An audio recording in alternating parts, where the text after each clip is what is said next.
वरोरा या मतदारसंघामध्ये भाजपच्या उमेदवाराचं पारडं जड आहे। त्यामुळे इथले संभाव्य आमदार नेमके कोण बघूया। तर वरोरा या मतदारसंघामध्ये भाजपा सरशी करत असल्याचं संभाव्य चित्र आता आपल्याला बघायला मिळतंय। तर वरोरा मतदारसंघामध्ये भाजपाकडनं करण देवतळे यांना उमेदवारी देण्यात आली होती आणि ते संभाव्य आमदार ठरत असल्याचं सध्याचं चित्र आहे। त्यांच्या विरोधामध्ये काँग्रेसने उमेदवार उतरवला होता। प्रवीण काकडे यांना काँग्रेसने मैदानात उतरवलं होतं, मात्र भाजपचं पारडं जड असल्याचं सध्याचं चित्र सेजल आपल्याला बघायला मिळतंय।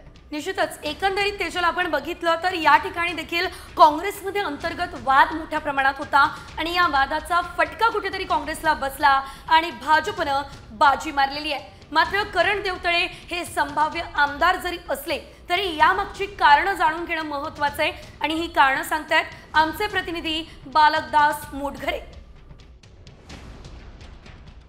वरोरा विधानसभा क्षेत्र हा काँग्रेसचा बालेकिल्ला राहिलेला आहे। काँग्रेसच्या खासदार प्रतिभाताई धानोरकर यांचे भाऊ प्रवीण काकडे हे काँग्रेसच्या तिकिटावर रिंगणात उभे होते।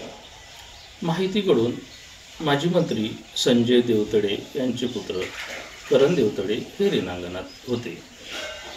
शिवसेना उभाटा गटाचे जिल्हा प्रमुख मुकेश जीवतोडे यांनी बंडाचा झेंडा हातात घेऊन अपक्ष उभे होते।